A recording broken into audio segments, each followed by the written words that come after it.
So I'm 32 and I'm still figuring things out. Honestly, this is one of the hardest things I've ever had to admit to myself. But I did this life audit recently and I basically realized that I'm a complete failure. People my age are getting married, they're having children, they're buying houses, and here I am, 32, and I still haven't figured anything out. I've barely even gotten started with my life. I have next to no money, I have zero prospects, and I have a whole lot of regrets. Every single thing that I've tried has ended up in failure. I tried being a martial arts teacher, that didn't really work out. Then there was this really long period of time when I seriously pursued art. I actually got a couple of job offers, but I lost the details of the person who gave it to me. And that's a painful kick in the face because applying to jobs was horrible. And the hardest part is that I barely have time to draw these days. Sometimes I have like 5 minutes, I just do my exercises and I fall asleep at 12 every single day because I'm working on so many things and I don't have time for everything. Now I'm working as a writer, which I enjoy because I enjoy writing. And I have this channel which isn't really going anywhere. And if I'm being honest, the last couple of years have been horrible. If I had to rank my entire life, I'd probably put the last couple of years, not probably, I'd definitely put the last couple of years among the top worst periods of my entire life. In particular, the last couple of months have been really bad. I had to take a deep look at every single thing, at myself, and I had to re-examine and rearrange my entire life. The one good thing that came about as a result of all of this is that I transformed drastically as a person. I'm no longer the same person I was 2 years ago. And like what I realized is that this is all in effect. I don't know if you follow Vedic astrology, but I'm actually going through my Sade Sati. I have about another 2 years left, I believe. When Saturn moves to Aries, I'll be done with my entire Sade Sati phase, right? And it was okay, like my entire thing started in 2020. Kumbh Rashi, for those who are very curious. Aquarius moon, for those in the West, right? But the first couple of years weren't that bad. But everything hit me in the last couple of years. And it's been painful, let me just tell you that. It's been a painful transformation. The silver lining is that I'm still here. Despite every single thing that happened, I kept fighting. I survived. I'm still here. That's storm passed. Things have started getting better. But, and I keep reminding myself of this, things wouldn't have gotten better if I didn't trust the process, I didn't trust myself, and if I hadn't done the work. I would have still been the same idiot if I hadn't worked on myself in these last couple of years. Because every single thing that I went was a test of my character and of myself. And thankfully, I survived. I survived that fire, and it looks like I'm cooling down. Like, the thing where they put the sword into the fire and then they start hammering it and then finally they put it into water.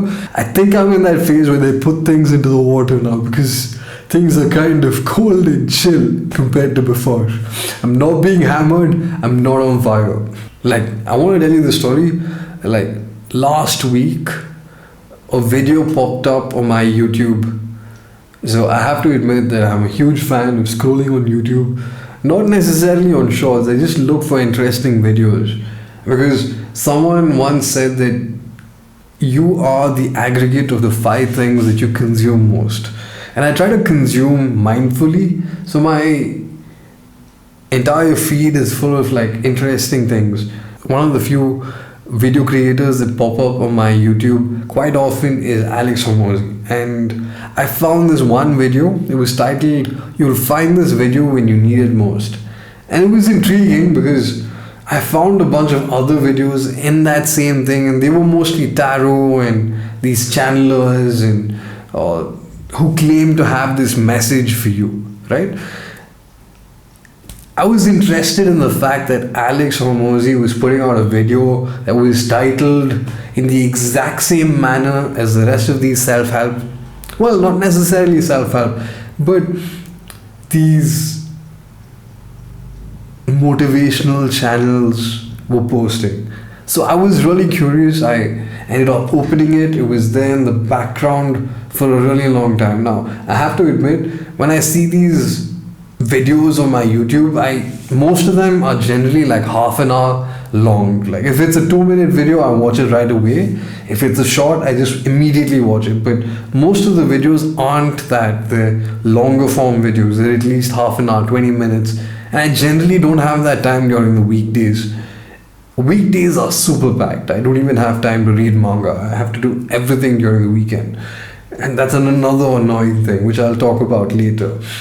But anyway, I ended up opening this and it was there in my open tabs for a week. And on Saturday, once I got off from work, I decided to drive to my favorite restaurant. And since I knew it would take at least 15 minutes, this video popped up again. As in, like I was going through my browser, I was thinking I'd play a song or two. And I saw this video and I was like, hey, what the hell? It's a 45-minute video. I have 15 minutes. I can get at least 15 minutes of the video out of the way. So I started playing it, and it was probably the best thing I could have done in that position, because this was around the phase that things started getting better drastically, right? It's not like life is perfect, and I'll get to that like in a bit. It's not. Life is far from that. But things are getting better, and I found this video in that phase while I was getting better. So when I started playing it, I got these amazing quotes back to back, and it had been barely 2 minutes since the video started. The first quote that Alex said that really hit me was, the single greatest skill you can develop is the ability to stay in a great mood in the absence of things to be in a great mood about. And yeah, that really resonated with me, especially after the entire thing. Now I'll admit that I wasn't in a great mood most of the time, but I was in an okay mood like 70% of the time. 25% I was in a really shitty mood. 5% I was good, like marginally compared to the rest. It wasn't bad. So when he said this, it really hit me, because my circumstances haven't really changed. I'm still doing the same things I was doing a year ago. I'm just refining things, right? My circumstances haven't changed, but my mindset has changed tremendously. Even though I haven't really had things to be in a great mood about, I'm doing my best to remain in a great mood. And it hit me really hard, because that was exactly what I was going through. And that was exactly the realization that I had just a week prior, probably, to watching this video. A little later in the video, he came up with this idea of reframing reality, which was really cool. And there was this really great quote that he quoted, I believe it was Viktor Frankl, from his book Man's Search for Meaning. I understand that he had written this book while he was in the concentration camps. And the quote was, "He who has a why to live for can bear almost anyhow." Like I said, this was barely 2 minutes into the video, and two amazing quotes right out of the bat just hit me really deep. It resonated with me. I really think you should watch the video. I'll leave a link in the description. Go check it out whenever you have the time. I'm not sponsored by Mozi. If I was, I'd have a lot more subs, but I'm just a huge fan of the guy, and I hope to meet him eventually. I do have to admit that those 40 plus minutes completely changed the way I was thinking about everything. It completely changed the way I was looking at life. And it's definitely going to be one of those videos that I go back to time and again whenever I need to listen to it, because there's a lot of great messages in that particular video. Highly recommend you check it out. Cool.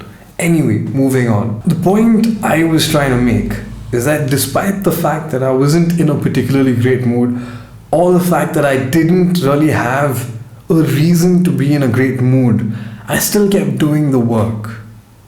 It was difficult, and it wasn't like I was doing every single thing. My art went through this phase where I barely drew for like days at a time, and this was something completely new to me.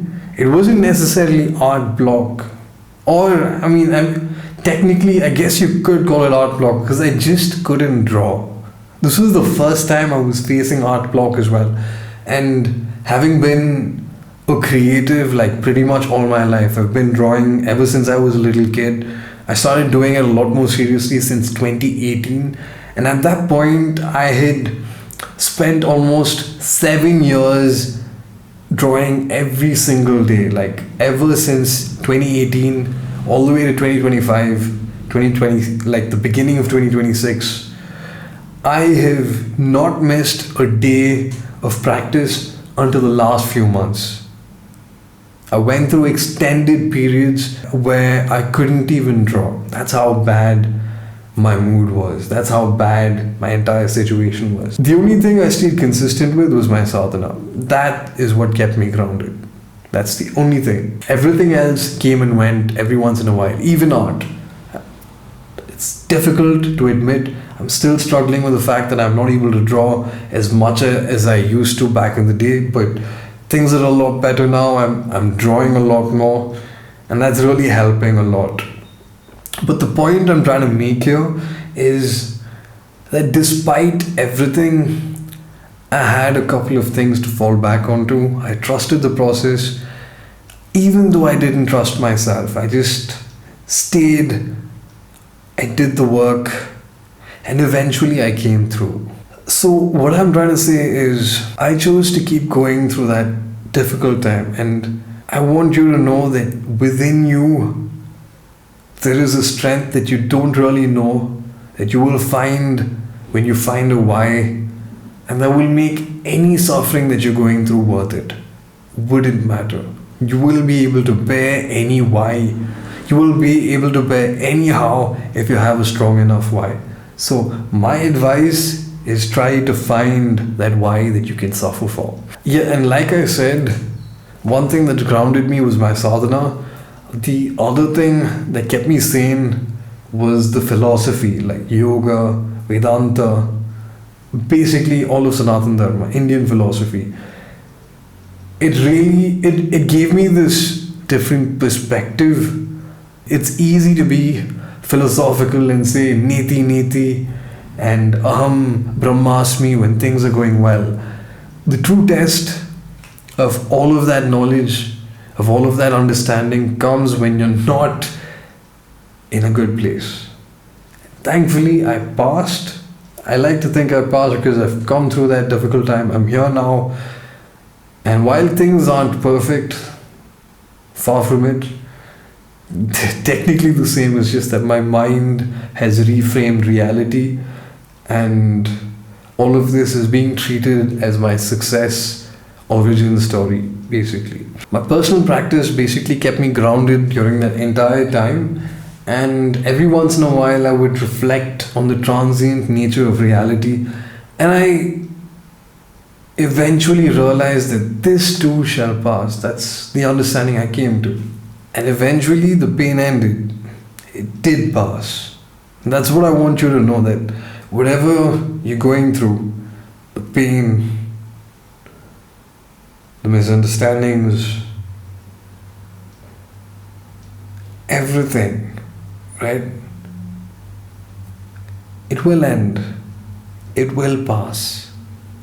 Now that's a reminder to enjoy the good times while they last, because that too shall pass, right? But this message is mainly for those people who aren't really having a good time. It will pass. Trust me, I've been there. I've been on the brink. I've considered things. I no longer do. I'm better now. And you can do it too. That's what I want you to know. And I just want to end with this story. A couple of years ago, I had attended this yoga workshop with one of the teachers I really respect a lot. His name is Prasad Ji. You can find him on Instagram as Yoga Prasad Institute, right? And we were having this satsang, which is a discussion, satsang, like a gathering of good people. And during the satsang, we were talking about things, and I brought up this particular lingo that I hear from Gen Z a lot. And it says Delulu is Solulu. Basically, that your delusion will be your solution, something like that, right? And I said it as a joke, and quite a few people laughed, right? But the interesting thing was that Prasad Ji actually took it really seriously. He said, yes, Delulu is the Solulu. And thinking about everything that I've been through and all of the pain, right? It's not like that pain magically disappeared. My circumstances are the same. I'm still the same broke kid. Same broke man that I was a few months back. The only thing that's changed is my why. I have a reason to keep fighting. I have a Delulu, right? I have something that I'm aiming for. And a Delulu, a delusion, that eventually I will get there. And that why is keeping me grounded. It's keeping me sane. It's giving me strength to keep moving. And that's what you should do. Find a why. That's it. Thank you for this. Thank you for listening. I will see you again in the next video. Peace.